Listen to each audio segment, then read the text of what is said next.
cohesion, for example. Well, because again, before you weren't trying to divide a family. It was one family unit. You had one vote for the family. I mean, I don't think it's good for a family to have two votes.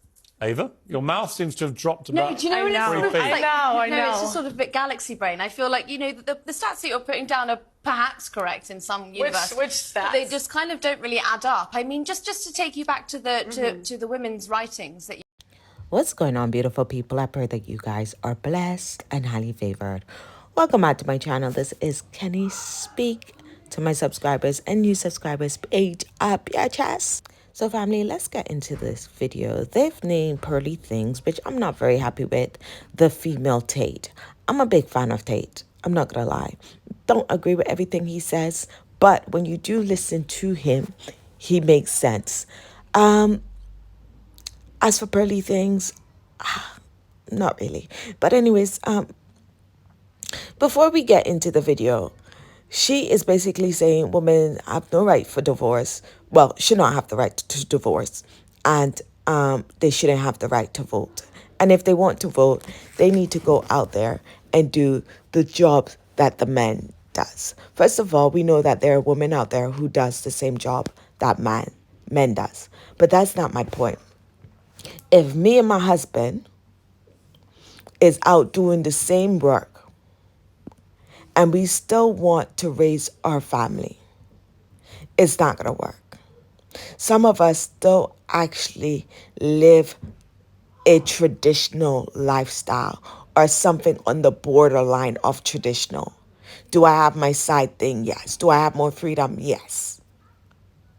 Right? But the blueprint of traditional still exists. It might not be the exact thing. It might be an evolved blueprint, but it still exists. Where the mother is still taking care of the children, still taking care of the home, still cooking the meals, still cleaning, still preparing a home for her husband to come out home to. I mean, some live vice versa.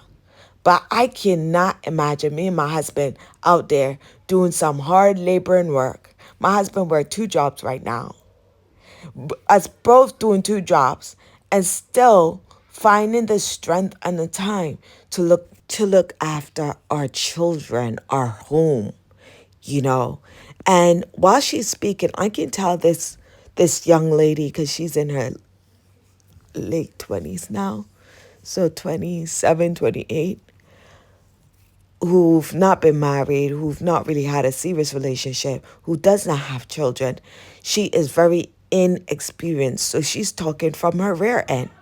She's not talking from experience. She's speaking from no absolute experience, which means she don't know what it is to be in a long-term serious relationship. She don't know what it means to be a wife, to be committed to a man, to be committed to a home. She doesn't know what it means to raise children. She doesn't know the hardship of a woman, right? She does not know the hardship of a woman, the hardship of a black man, nor the hardship of a family. So she can't be speaking for us. Anyways, she can't be speaking for us. Okay? She cannot.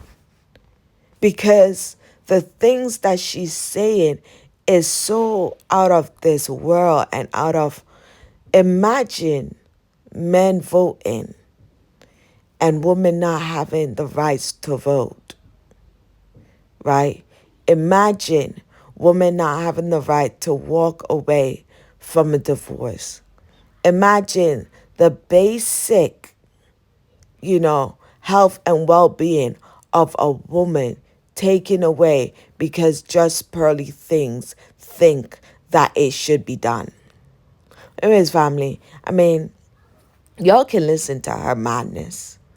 Leave your comments below. This is a new channel. I'm trying to grow. So make sure you hit that subscribe button. Okay? Make sure you like and join the conversation. Now, I've not spoken about my book in previous videos. I have a book out called Suicide or Life. Talks about my testimony of being suicidal and giving my life to the Most High and watching my whole life be turned around. Also, I have a new book coming out. It's a devotional called I Choose Life, or I Chose Life. And right now I'm working on my third book. It's called Prophetically Prepared for Marriage, for those who are looking for marriage. But anyways, let's get into this video. Don't forget to leave your thoughts below. God bless. Welcome back to Piers Uncensored. Pearl Davis has racked up a legion of online followers and plenty of breathless newspaper coverage by sharing her incendiary views on modern feminism. The New York Post called her the female Andrew Tate. So she tapped into genuine female pushback to the excesses of wokery, or is she just an attention seeker? We'll find out in a moment. But first, let's take a look at the clip that sent her viral. A lot of people think I'm insane because I don't think women should vote. Everybody thinks I'm crazy for this opinion. If anything, this is probably my most extreme opinion. 90% of women have been on birth control. 1 out of 3 women has had an abortion. 1 out of 3 women has an STD. Average body count is over 5, so that your average wife has slept with over 5 people. 95% of women are not virgins on their wedding days. So I understand the complaint. OK, well, Pearl joins me now alongside political journalist Ava Santini, who was nodding furiously along there to everything she heard. Right, Pearl, you've be called the female Andrew Tate. How do you plead? Well, I take it as a compliment. You know, I'm a fan of Andrew Tate. Of everything he says? It depends what we're talking about. But overall, I think he's got a good message. I think he's good for young men. OK, look, you're talking about women predominantly, which is why you've got this big following. And your view is that modern feminism is deeply flawed. I would argue a lot of your proposals, like taking the vote away from women, are deeply regressive. Why would you want to remove, just from yourself, the right to vote? Well, what happened was I had the same view, right? Back when I started, I was like, why? I found out that only 5% of women wanted the right to vote. And I couldn't figure out, like, why would women not? No, it's true. It's true. You look it up. At the time? At the time. Because they've been conditioned by men to think that they shouldn't have a vote. I mean, that's what they say. But, you know, I started reading their writings, right? And what I found out was that the reason a lot of women advocated for it was because they believed it was the beginning of the breakdown of the family. You know, before you became one in marriage, 85% of people were married. And, you know, I hate to say it, but they were right. What has happened 100 years later? But what's that got to do with them having the vote? Well, it also goes back to responsibility. Again, men are 80 to 90% of the military. They run all of the infrastructures that make society run.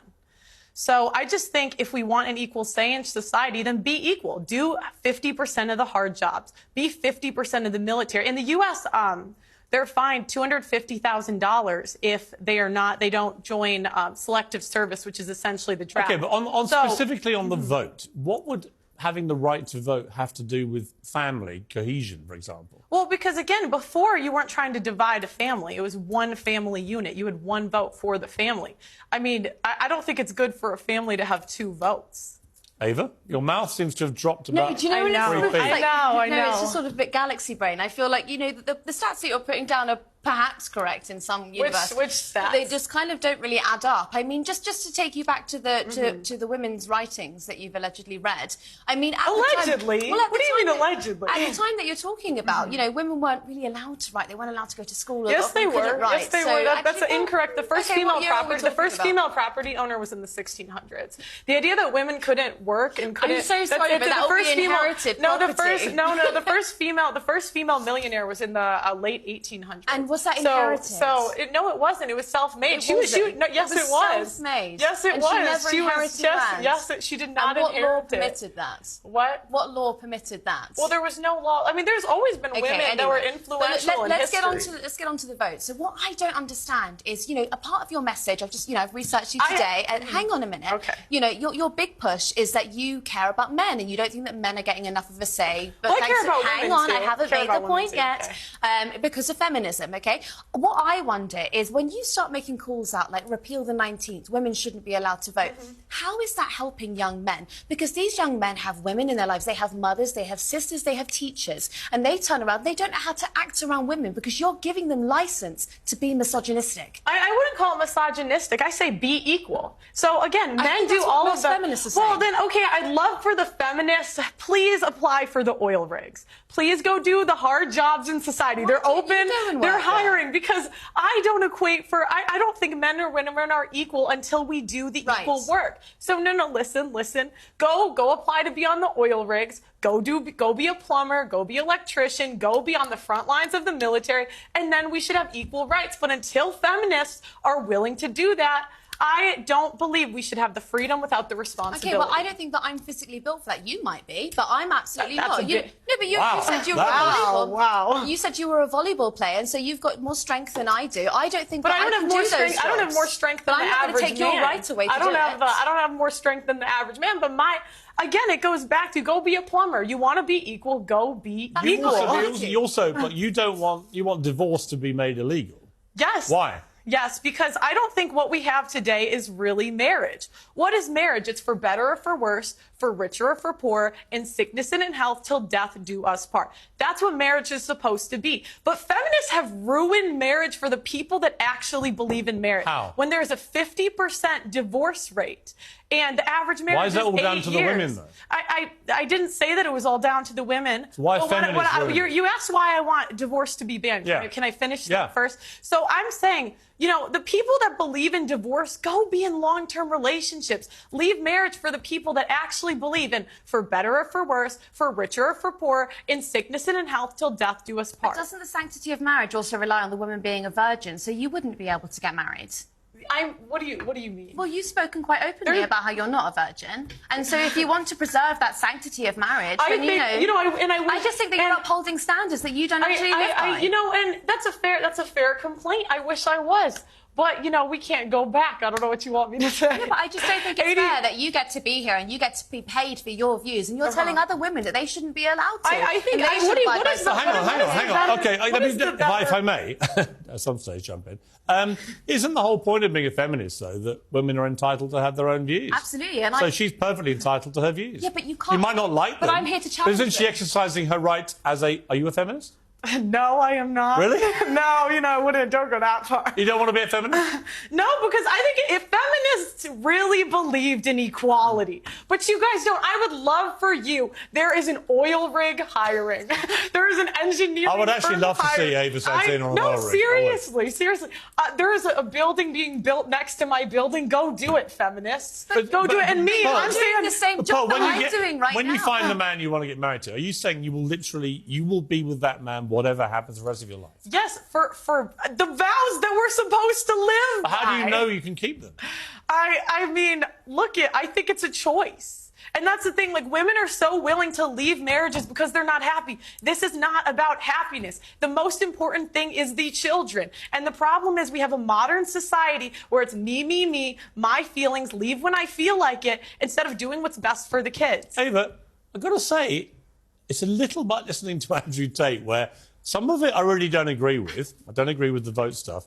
When I hear things like that, I think there'll be a lot of people, especially older generation women perhaps, who think, you know what, she's got a point. Well, I mean, I believe in agency, so I think that if a woman is going to look after her children in divorce, that's absolutely fine. I also believe in your right to speak your mind about it. What I don't understand... I'd like to say, even before the 1920s, do you know what I mean? Women could speak openly. This idea that, women couldn't talk the last 500 years. There have been women throughout history... the American state education system has failed before, and it's failing now. There have been women throughout history that have read, written, and been very influential in society. Okay. So this idea women could never do it. Do you know what I don't understand, though, is when it gets spiteful, okay? Because you put down a few arguments that I think are perfectly, they're kind of evangelical and they're Christian, but those are your right to say it. What I don't understand is when it kind of seeps into this sort of, you call women fat, you say that they shouldn't have abortions, you say that they have STDs.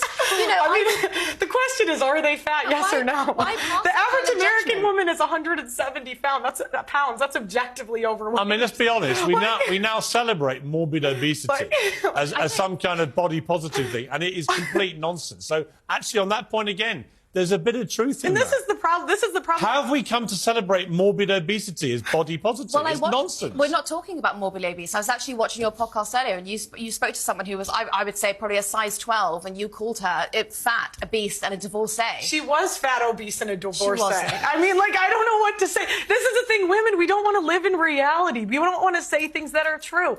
Was she fat? Yes. Was she a divorcee? Yes. These things are just objective facts. Okay, I'm going to have to objectively... And she insulted me first. They always do. I'm going to have to objectively end the debate, but it was an interesting conversation. I think we should get you two back together as a matter of urgency. Thank you very much, Pearl. Thank you, Ava.